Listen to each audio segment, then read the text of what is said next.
Hi friends, welcome to iDreams. ప్రస్తుతం దీర్ఘకాలిక వ్యాధుల్లో ఎక్కువగా వచ్చేది షుగర్ తర్వాత బీపీ అనేది చాలా గుండెపోటుకి సంబంధించినటువంటి అంశం. చాలామందికి ఇటీవల ఆఫ్టర్ కోవిడ్ అంటే కోవిడ్ వ్యాక్సిన్ అని కొంతమంది అంటున్నారు. అదేమో శాస్త్రీయంగా తెలియలేదు, కానీ పూర్తిగా చూసుకుంటే చాలామందికి వయసుతో సంబంధం లేకుండా హార్ట్ అటాక్స్ ఎక్కువ వస్తున్నాయి. చిన్నపిల్లలు 10-15 పిల్లల వయసు పిల్లలు కూడా హార్ట్ అటాక్లు వస్తున్నాయి. జిమ్ ట్రైనర్స్కి వస్తున్నాయి, ఫుల్ ఫిట్గా ఉన్నటువంటి యంగ్స్టర్స్కి వస్తున్నాయి. ఇటువంటి సంబంధించినటువంటి గుండె సంబంధించిన వ్యాధిలో పూర్తిగా వచ్చేది బీపీ. బ్లడ్ ప్రెషర్ని కంట్రోల్ చేసుకుంటే గుండెకి ఏ రకమైన జబ్బు లేదు అని చెప్పేసి డాక్టర్స్ చెప్తారు. ఈ విషయాన్ని ఆయుర్వేదిక్లో ఎటువంటి ట్రీట్మెంట్ చేస్తున్నారు, అలాగే జమాల్ ఖాన్ గారు ఆయుర్వేదిక్ ట్రీట్మెంట్ ఎంతవరకు చేస్తారు, ఎట్లా చేస్తారు, ఏ మందులు వాడతారు, ఏ వనమూలికలు వాడతారు కనుక్కుందాం. నమస్కారం సార్. నమస్తే సార్. చెప్పండి సార్, ఏంటి బీపీకి?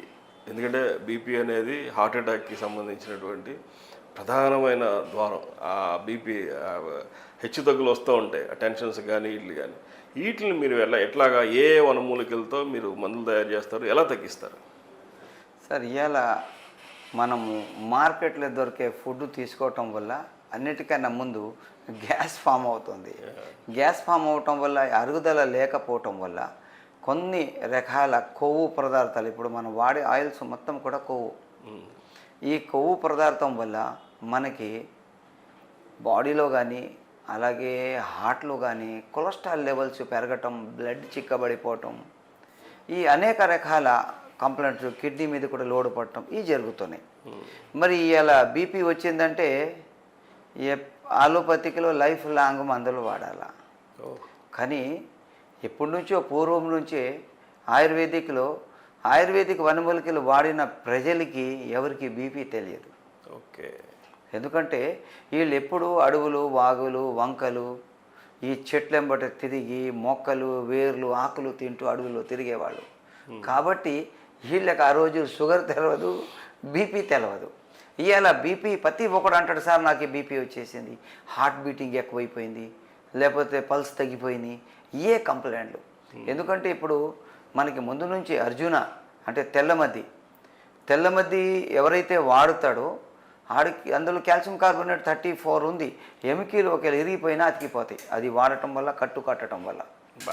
మరి అది పౌడర్ పాలల్లో తీసుకోవటం వల్ల కూడా బీపీ కంట్రోల్ అయిపోతుంది. కానీ గ్యాస్ని కంట్రోల్ చేసుకోవాలా. మరి సర్పగంధ వరల్డ్ ఫేమస్ మొక్క. సర్పగంధ మొక్క వేరు పైన బెరడుతోని మాతలు, అది చాలా కాస్ట్లీ పడుద్ది మనం తయారు చేయాలంటే. ఎందుకంటే కేజీ ఇప్పుడు 1800, 2000 సర్పగంధ వేరు. మనం 1800, 2000లో ఒరిజినల్ కొంటున్నాం. దాంట్లో కూడా 2 రకాలు ఉంటాయి. ఒక రకం 500-600 ఉంటుంది, 1000 రూపాయలు, అది పనిచేయదు. ఏదైతే కాస్ట్లీ ఉందో అదే పనిచేస్తుంది.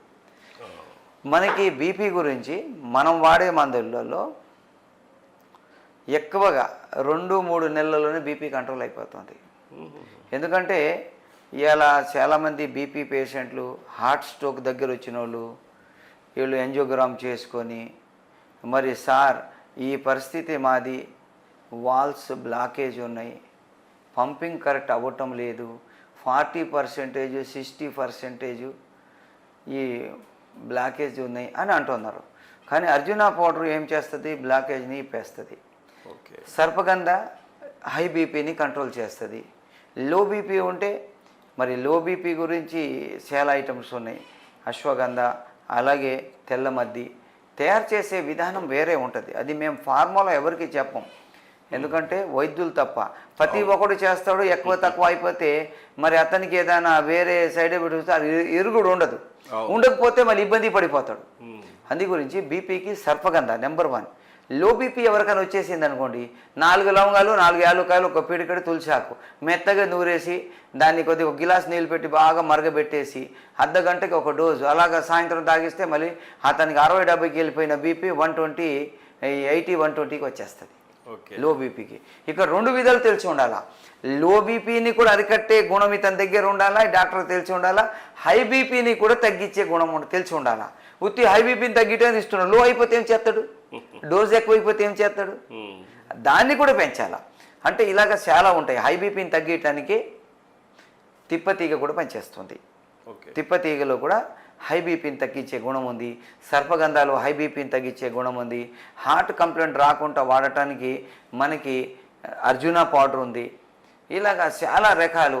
ఇలా చాలామంది ఏం చేస్తారంటే అల్లము కూడా తీసుకుంటారు, బీపీని కంట్రోల్ చేసి. ఎల్లుల్లి కూడా తీసుకుంటారు కొలెస్ట్రాల్ లెవెల్స్ తగ్గించుకోవటానికి.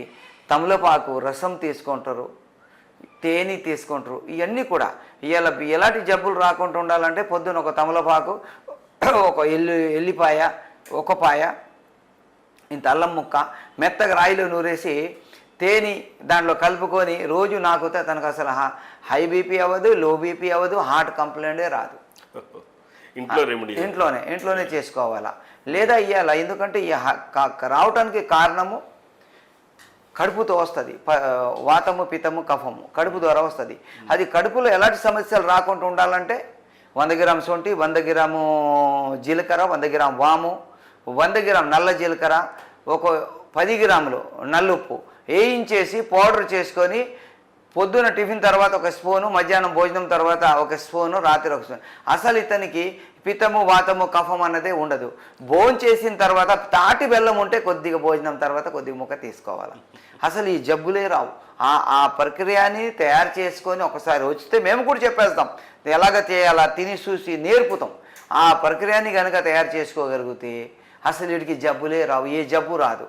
ఎందుకంటే ఇలా మనం వాడేది ప్రతి ఒక్కటి యాపిల్ నుంచి పట్టుకొని మీరు ఏ ఫ్రూట్స్ వాడినా మందు లేనిది లేదు. కోత కటింగ్ చేసేటప్పుడు కూడా మందు కొట్టిస్తాడు. యాపిల్ కూడా మైనం పూసిస్తాడు. అందు గురించి ఇవాళ ఈ బీపీ అన్నది ప్రతి ఒక్కడికి వచ్చేస్తుంది. వీళ్ళకి ఇమ్యూనిటీ పవర్ ప్రతి ఒక్కటి దాంట్లో కావాలా. మేము బీపీకి తయారు చేసే సర్పగంధ మాత్రలో కూడా కుంకుమ పువ్వు కలుపుతాం కంపల్సరీ. కుంకుమ పువ్వు లేనిది మాత్రల ఐటెంలో ప్రతి దాంట్లో కుంకుమ పువ్వు ఉంటుంది. కుంకుమ పువ్వు రేటు కంపల్సరీ తీసుకోవాల్సి వస్తుంది. కుంకుమ పువ్వు లేకపోతే ఇమ్యూనిటీ పవర్ లేదు, ఇమ్యూనిటీ పవర్ లేకపోతే జబ్బులు తగ్గవు. కాకపోతే వీళ్ళు ఏంటి నిద్ర ఏంటంటే సాయంత్రం 6, 7, 8 నిద్రపోవాలి. మరి పొద్దున టైం టు టైం టిఫిన్ చేయాలి. భోజనం కూడా ఒక్కసారి బేవంతులు వచ్చేంత తినాలా, ఎక్కువ తినకూడదు, అయితే జీర్ణమైద్ది. సాయంత్రం కూడా 6 నుంచి 7 లోపల రాత్రి భోంచేసేయాలి. చేసేస్తే 8 పండుకుంటాడు. రాత్రి మళ్ళీ 3:30, 4 లేచి మళ్ళీ ఎక్సర్సైజ్లని, యోగాలని, నమాజులని, ప్రార్థనలు చేసుకుంటాడు. ఆరోగ్యం బాగుంటుంది. ఇవాళ ప్రపంచంలో పడిపోయి హావ్ అనుకుంటూ ప్రతి సంపాదిద్దామే ఆరోగ్యాన్ని చూసుకోలేక ఇవాళ సంపాదించింది మొత్తం మందులకు పెడుతుంది. ఆయుర్వేదాన్ని నమ్ముకుంటే ఆరోగ్యం ఉంటుంది. కొన్ని చిట్కాలు ఇళ్లలోనే చేసుకుంటారు. ఆ చిట్కాల వల్ల వీళ్ళకి ఎలాంటి పెద్ద సమస్యలు రావు సార్. ఓకే. అంటే బీపీ ఇప్పుడు హార్ట్ అటాక్ కూడా కంట్రోల్ అయిపోద్ది మీరు చెప్తున్నట్టు, వాల్స్ క్లియర్ అయిపోతుంది. కొలెస్ట్రాల్ కూడా మీరు ఏమైనా సపరేట్గా దాంట్లోనే SPHD అని ఒక పవర్ఫుల్ ఐటమ్ చేసాము. ఇప్పుడు ఏదైతే చెప్పామో ఏది అల్లము, దాని తర్వాత మన తమలపాకు రసము, మరి ఎల్లుల్లి రసము, మరి ఆర్గానిక్ హల్దీ పసుపు, వీటితోనే తయారు చేసాం SPHD అని. అది ఒకటి వేస్ట్ కొలెస్ట్రాల్ని తగ్గిస్తుంది, హార్ట్ బ్లాకేజ్ని తగ్గిస్తుంది, అన్ని విధాలుగా ఇచ్చేస్తుంది. ఒకసారి ఫ్రీనెస్ ఇస్తుంది. ఇంకా గుండెలో నొప్పి కానీ గ్యాస్ కానీ ఇవన్నీ రావు. కాకపోతే మెడిసిన్స్తోని ఇవన్నీ యాడ్ చేసి పెట్టవలసి వస్తుంది. సింగిల్ మెడిసిన్ ఏ జబ్బుకు ఉండదు. బీపీకి మాత్రం సింగిల్ PG అన్న ఒక మాత్ర వాడినా సరిపోతుంది. ఓన్లీ బీపీ తగ్గిపోతుంది. అది హై బీపీ అయినా లో బీపీ అయినా లేదు, హై బీపీనే తగ్గిస్తుంది. లో ఉన్నోడు వెళ్తే కోమాకి వెళ్ళిపోతాడు హై బీపీకి. మళ్ళీ లో బీపీ కంటే అశ్వగంధ, మరి దాని తర్వాత అర్జున పౌడరు, కొద్దిగా మిరియాలు, కొద్దిగా దాంట్లో లైట్ సాల్ట్ ఉంటుంది. దానివల్ల మళ్ళీ రేజ్ చేసేస్తుంది. ఓకే, బీపీని రేజ్ చేస్తుంది. అంటే ఇవన్నీ దీర్ఘకాలికమైన రోగాలు ఇంగ్లీష్ మెడిసిన్లో అస్సలు క్యూర్ అవ్వో, జీవితకాంతం ట్యాబ్లెట్లు వాడాల్సిందే అని అంటూ ఉంటారు. మీరు ఎలాగ నయం చేస్తారు? ఇది ఎలా సాధ్యం అవుతుంది? అంటే దీనికి కారణం ఒకటే. ఎందుకంటే సర్వసృష్టికర్త ముందు జబ్బుల్ని పెట్టాడు, దాని తర్వాత మందుల్ని పెట్టాడు, దాని తర్వాత మనని భూమి మీద పంపించాడు. ఎందుకంటే ఒక ఇంద్రపు చుక్క తల్లి గర్భంలోకి వెళ్ళిన తర్వాత 40 రోజులలో మాంసం ముద్దగా తయారవుతుంది. మళ్ళీ 40 రోజులు అవయవాలుగా అవుతుంది. మళ్ళీ 40 రోజుల తర్వాత ఊపిరి పోయబడుతుందని గ్రంథాల్లో ఉంది. సైన్స్ కూడా నిరూపిస్తుంది. భూమి మీదకి రాగానే తల్లి దగ్గర 30 నెలలకి పాలను తయారు చేస్తుంది. మరి ఆ ఒక్కో ఇంద్రపు చుక్కలో ఈ 360 జాయింట్లు ఎలాగొచ్చాయి? పళ్ళు ఎక్కడి నుంచి వచ్చినాయి? నాలుగు ఒక ల్యాబ్. ఏది పెట్టినా విషం పెడితే చెప్పేస్తుంది, మంచిది పెడితే లోపల మింగేస్తుంది. అది కూడా అన్నీ చెప్తుంది. చెవులు మంచి చెప్పినా వింటున్నాయి, చెడు చెప్పినా వింటున్నాయి. కళ్ళు అన్నీ చూసేస్తున్నాయి. ఇవన్నీ కూడా ఆ ఒక్క వీర్యు చుక్కలో మరి తయారైనాయి కదా. మరి అలాంటప్పుడు మరి ఇవన్నీ కూడా భూమి మట్టి ద్వారాగా మనం సృష్టించబడ్డం. మట్టిలో ఉన్న వనరులన్నీ కూడా మన శరీరానికి అవన్నీ కూడా పార్ట్లు అయ్యి మొత్తం రిఫేర్ చేస్తాయి సార్. ఓకే. పెద్దలు చెప్పేవాళ్ళు అవి ప్రతి ఒక్కటి. మా నాన్నగారు అనేటువంటి నీ చేతిలో ఏమీ లేదురా, నువ్వు నిజాయితీగా చేసిన అన్ని రోజులు ప్రతి రోగిని నువ్వు బతికిగలుగుతావు. ప్రతి మాత్ర గొంతు దగ్గరికి వెళ్ళిన తర్వాత ఓ సర్వ సృష్టికర్త, నేను ఈ లోపలికి వెళ్ళి నేను ఆరోగ్యంగా ఉండి నీ మానవుడిని నేను నాశనం చేయాలా, లేకపోతే నేను నాశనం అయిపోయి నీ మానవుడిని ఆరోగ్యం ఊరి నా మానవుడి గురించి నిన్ను సృష్టించాను, ఆడికి ఆరోగ్యం ఇవ్వంటాడట. అది సార్. మందుకు కూడా మందు మన ఇష్టంతో తడవదు, అతని ఇష్టంతో తడుతుంది. నేను ఇప్పుడు కూర్చున్నప్పుడు నేను ముందు దువా చేసుకొని కూర్చుంటా. వల్ల ఇవాళ వచ్చిన ప్రతి ఒక్కడికి ఆరోగ్యం ఇవ్వాలి, నా పెన్ను నీ ఆదేశం మేరకు నడవాలి, మరి నేను రాసే మందులో ఫలితాలు నీవు ఇచ్చి అతనికి ఆరోగ్యం ఇవ్వాలి అని నేను దువా చేసి కూర్చుంటా. ఎందుకంటే మన ఇష్టంగా ఏదీ లేదు. ఇప్పుడు చూసారా, ఎన్నో మందులు తయారు చేశారు, మేము చేసేసామంటే కొత్త జబ్బు వచ్చి తప్పోయింది. ఈ ప్రతి మలేరియా వచ్చింది, మలేరియాకి చేసేసారు. టైఫాయిడ్ వచ్చేసింది, టైఫాయిడ్ చేసేసారు. కరోనా వచ్చేసింది, ఇంకేదో కొత్తది వస్తుంది. టైఫాయిడ్ వచ్చింది. ఇలాగా జబ్బులు వస్తుంటే కొత్త మందులు తయారు చేసి నేను చేశానని ఆడు ఎప్పుడైతే ఇచ్చేస్తాడో కొత్తది మళ్ళీ ఒకటి వచ్చేస్తాడు. అందు గురించి మనిషి దగ్గర హిందూ, ముస్లిం, సిక్, ఇసాయి కాకుండా అందరినీ కూడా ప్రేమగా మరి అందరినీ ప్రేమిస్తూ అందరు ఆరోగ్యం ఇవ్వాలని పెద్ద ఒక లక్ష్యాన్ని తీసుకొని కూర్చున్నా. అలాగే నా దగ్గర వచ్చిన 100 మందిలో 80% జనాలు నేను ఆరోగ్యం ఇస్తున్నా సార్. బీపీ ఎంత పర్సెంటేజ్ కవర్ అవుతుంది? హై బీపీ ఎంతమందికి తగ్గుతుంది? 90% పేషెంట్లకు కవర్ అయిపోతుంది. 90%. షుగర్ అయితే 50, ఇదైతే 90%. కామర్లు కూడా 90% పేషెంట్లకు తగ్గిపోతుంది. ఓకే. అదే థైరాయిడ్ లాంటి అది మనం ఇంకొక ఎపిసోడ్లోకి వెళ్దాం. థైరాయిడ్ అనేది ఇప్పుడు మీరు చూసుకుంటే ఈ బీపీ అనేది పేషెంట్లకి ఏం చెప్తారు, ఎలా ఉంటే బెటరు? ఇంట్లో రెమెడీ మీరు ఆల్రెడీ కొంత చెప్పారు. వాళ్ళు ఏ జాగ్రత్తలు తీసుకుంటే మీ మెడిసిన్ వాడుకుంటూ ఎలా? అప్పుడు దీనికి కూడా ఇంగ్లీష్ మెడిసిన్ వాడాలా? అవసరం లేదు. అంటే బీపీకి వాడితే సరిపోద్దా? సరిపోతుంది. ఇంగ్లీష్ మెడిసిన్ గ్యాస్ ఫామ్ అవ్వకుండా చూసుకోవాలా. ఎక్కడ ఏది దొరికితే ఆయిల్స్ వాడకూడదు. ఉప్పు తగ్గించుకోవాలా. కరెక్ట్ టైంకి లైట్ టిఫిన్ తీసుకోవాలా. టైం ప్రకారం భోజనం చేయాలా. పుష్కలంగా నిద్రపోవాలా. ఇవన్నీ ఉంటే ఇంకా బీపీ అన్నది మరి రాదు. ఒక 5-6 నెలలు వాడితే ఇంకా బీపీ లైఫ్ లాంగ్ తగ్గిపోతుంది. బీపీకి ఎలాంటి అవసరం లేదు. జాగ్రత్తగా ఉండాలా. మళ్ళీ ఒకసారి ఏమీ లేకుంటే వచ్చింది, మళ్ళీ రాదని గ్యారెంటీ ఏంటి? రావచ్చు. అందు గురించి జాగ్రత్తగా ఉంటే మనం అప్పుడప్పుడు బీపీ చెక్ చేపిస్తూ ఉండాలా. మరి ఏమైనా అవసరం అయితే మందులు వాడాలా. పూర్తిగా తగ్గిపోతుంది. సైడ్ ఎఫెక్ట్స్, కోమాలోకి వెళ్ళిపోవటం, హార్ట్ స్ట్రోక్ రావటం అలాంటివి ఏమీ జరగవు. ఓకే.